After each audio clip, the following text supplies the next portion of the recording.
एक OnlyFans model ने अपने बॉयफ्रेंड के सीने में चाकू डालकर उसकी जिंदगी खत्म कर दी क्योंकि उसे गुस्सा आ गया था। अब गुस्सा आया या फिर कुछ और मैटर था, ये तो आपको आगे पता चलेगा जब आप इस वीडियो को पूरा देखोगे। कर्टनी क्लेनी एक रिच एंड फेमस मॉडल थी, बट कोई ऐसा वैसा मॉडल नहीं, बल्कि वो वाली मॉडल जो ओनलीफैंस जैसे अडल्ट साइट्स पर अपने सिस्टम को दिखाकर मिलियंस ऑफ डॉलर छापती है। इंस्टाग्राम पर उसके 2 मिलियन फॉलोवर थे। लड़के उसकी जवानी को देखने के लिए लाखों रुपए खर्च कर देते थे। आखिर क्यों, क्या था इस लड़की में ऐसा? वेल वेट, आप इन फोटोज को देखकर समझ जाओगे। खैर, अपने जवानी को बेचकर कर्टनी ने बहुत ही शॉर्ट टाइम में लग्जरी लाइफस्टाइल कमा लिया था। नेचर वाइज वो टॉक्सिक मिजाज की थी, उसे लोगों को कंट्रोल करने में मजा आता था। बाय द वे, दौलत शौहरत सब कुछ था उसके पास, वो बहुत खुश थी। एंड उसकी खुशी में 4 चांद तब लगा जब क्रिस्टियन अबमसैली नाम का लड़का उसकी जिंदगी में आया। बट कर्टनी के जिंदगी में इस लड़के का आना इसकी सबसे बड़ी गलती थी, जिसने उसके जिंदगी को नर्क बनाकर खत्म कर दिया। आखिर कैसे, इसको जानने के लिए आपको वीडियो को अंत तक देखना होगा। खैर, वे दोनों हैप्पीली लिव इन में रहने लगे। वे एक दूसरे के पैर में डूब चुके थे। फिर कुछ इतना भयानक हुआ जिसकी उम्मीद कोई सपने में भी नहीं कर सकता। आखिर ऐसा क्या हुआ, जानना चाहते हो? तो आओ कहानी को शुरू से जानते हैं। Well, myself Saurabh and you are watching the untold बातचीत क्राइम डॉक्यूमेंट्रीज। कर्टनी क्लेनी का जन्म 21 अप्रैल 1996 को मिडलैंड टेक्सास में हुआ। उसके जन्म के बाद कर्टनी के पेरेंट्स ऑस्टिन शिफ्ट हो गए। बचपन से ही उसे एक्टिंग का बड़ा शौक था, इसलिए कॉलेज में आने के बाद उसने एक्टिंग एंड मॉडलिंग ज्वाइन करी। She was really hard working girl and then college खत्म होने के बाद उसने अपना लक एक्टिंग में ट्राई किया। खैर, वो दिखने में काफी खूबसूरत थी एंड एक्टिंग भी अच्छी खासी कर लेती थी, इसीलिए टेलीविजन शो में उसे काम करने का मौका मिला, जहां वो बहुत अच्छा कर रही थी। लेकिन वो खुश नहीं थी क्योंकि जिस लेवल की सक्सेस वो चाहती थी ना, वो उसे नहीं मिल पाया। फिर उसने मॉडलिंग ट्राई करी, बट वहां पर भी उसे उतना ज्यादा कामयाबी नहीं मिल पाया। खैर, फ्रस्ट्रेटेड होकर उसने अब एक शॉर्टकट रास्ता अपनाया, जो आज के टाइम पर इंडिया की काफी लड़कियां इंस्टाग्राम पर फेमस होने के लिए करती है। यस, आपने सही गैस किया, अपने चमड़ी को दिखाना। कर्टनी क्लेनी ने एक इंस्टाग्राम अकाउंट बनाया कर्टनी टेलर नाम से, आप सर्च करके देख सकते हो, जहां उसने bold photos and reels share करना शुरू किया। एंड सरप्राइजिंगली देखते ही देखते 20 लाख से भी ज्यादा उसके फॉलोअर हो गए। लड़के पागल हो जाते थे उसकी जवानी का एक झलक देखने के लिए। वो ब्रांड प्रमोशन के थ्रू काफी अच्छा पैसा कमा रही थी, बट अगेन वो इससे भी खुश नहीं थी, उसे इससे भी बड़ा चाहिए था। एंड नाउ उसने एक ऐसा रास्ता चुना जिसने उसे पैसा तो बेशुमार दिया, बट इस सक्सेस की कीमत उसे अपनी इज्जत बेचकर चुकाना पड़ा। वो कैसे, जानने से पहले प्लीज चैनल को सब्सक्राइब कर दीजिए। कर्टनी ने ओनलीफैंस ज्वाइन किया, जहां वो अडल्ट कंटेंट बनाती थी। एंड इसी अडल्ट कंटेंट की वजह से उसने सक्सेस की उन ऊंचाइयों को छू लिया जिसके वो कभी सपने देखा करती थी। मतलब अपने जवानी को दिखाकर उसने अच्छा खासा वेल्थ बना लिया था। खैर, ओनलीफैंस ने उसे सुपरस्टार बना दिया। एंड इसी फेम के बदौलत उसकी मुलाकात होती है क्रिस्टियन अबमसैली से, जो एक मिलियनियर क्रिप्टो करेंसी इन्वेस्टर था। फर्स्ट मीटिंग के बाद ही दोनों एक दूसरे को पसंद करने लगे।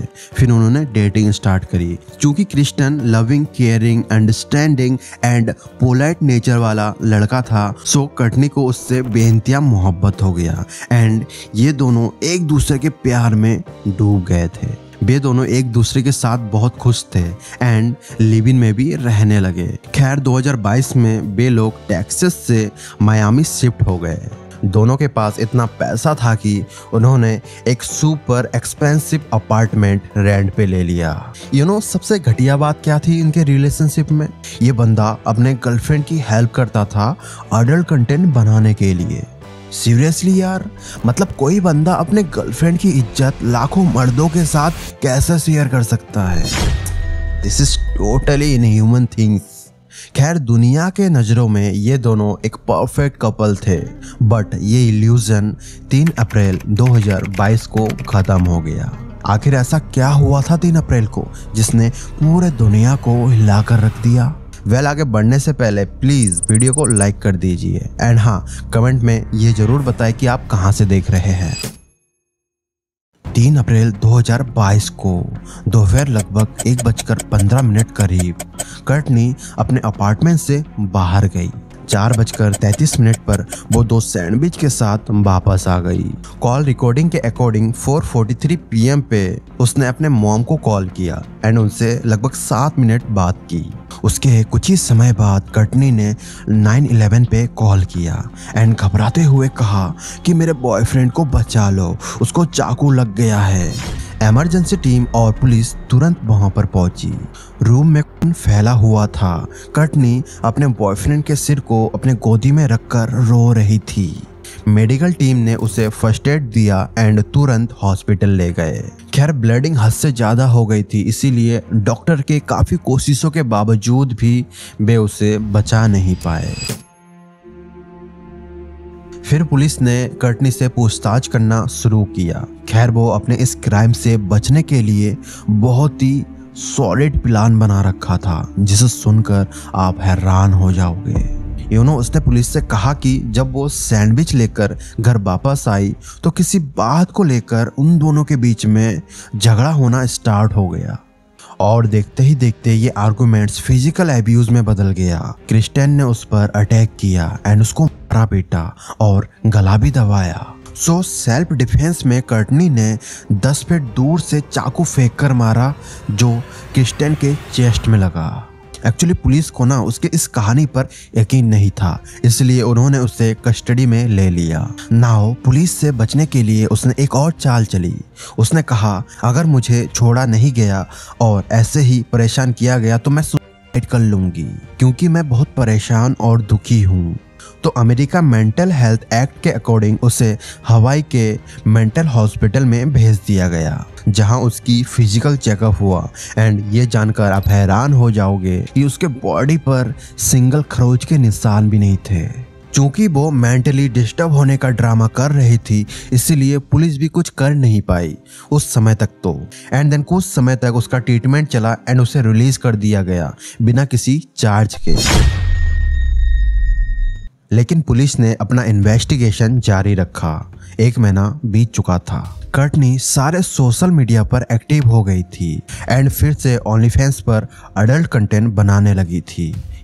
उसको कोई गिल्ट नहीं था उसके बॉयफ्रेंड का। एंड इस बार वो पहले से ज्यादा क्लबिंग करने लगी, दूसरे मर्दों के साथ रातें रंगीन करना एंड हाँ, नशे की बात तो पूछो ही मत, हमेशा डूबी रहती थी।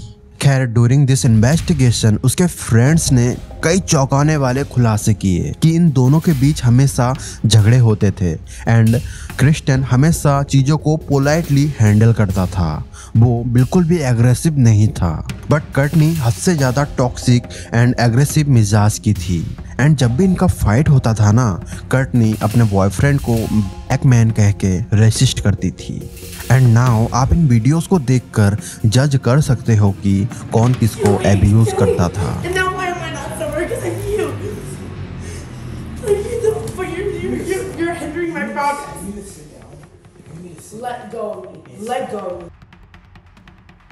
फिर आया पोस्टमार्टम रिपोर्ट, जिसने सारा सच सामने रख दिया। चाकू 10 फीट दूर से नहीं बल्कि काफी क्लोज से, वो भी फुल फोर्स के साथ चेस्ट पर मारा गया था। एग्जैक्टली वहां जहां क्रिस्टियन ने कर्टनी के नाम का टैटू बनवाया था। पुलिस को जितने भी सबूत मिले कर्टनी के खिलाफ, वो इनफ थे ये प्रूव करने के लिए कि कातिल वही है। एंड फाइनली 11 अगस्त 2022 को पुलिस ने इन सबूतों के बेसिस पर कर्टनी को गिरफ्तार कर लिया एंड उस पर 2nd डिग्री मर्डर चार्ज लगाया गया।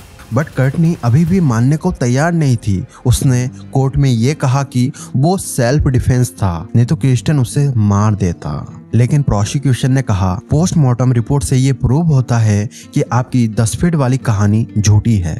चूंकि चाकू क्लोज रेंज से मारा गया था एंड कर्टनी के बॉडी पर इंजरी के एक सिंगल निशान तक नहीं थे, जिससे ये प्रूव होता है कि क्रिस्टियन के द्वारा कर्टनी पर अटैक की स्टोरी झूठी थी। उसके फ्रेंड्स ने कर्टनी को एग्रेसिव बताया, जो कि सीसीटीवी फुटेज से प्रूव भी हो गया।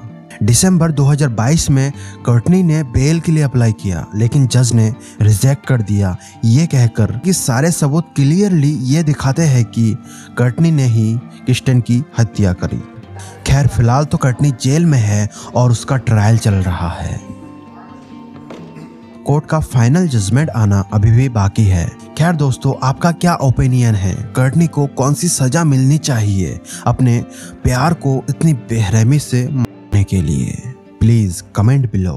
खैर दोस्तों, इस केस को स्टडी करते वक्त मुझे कुछ चीजें समझ आया जो आजकल कई रिलेशनशिप में कॉमन है। अगर आप किसी टॉक्सिक रिलेशनशिप में फंसे हैं तो सबसे पहले बात करके मैटर को सॉर्ट आउट करने की कोशिश करो। अगर फिर भी चीजें ठीक नहीं होती है तो कुछ समय के लिए एक दूसरे से अलग हो जाओ एंड देन अंडरस्टैंडिंग मैच होती है तो you can carry on. If not then एक दूसरे के भलाई के लिए अलग होना ही बेहतर ऑप्शन है। I know this is tough, but अपने जिंदगी को बचाने से मुश्किल थोड़ी है। ओके दोस्तों, थिंक अबाउट इट। एंड हाँ, अगर कोई ऐसे टॉक्सिक रिलेशनशिप में फंसा है तो इस क्राइम डॉक्यूमेंट्री को उसके साथ जरूर शेयर करें। Okay, thank you very much for watching.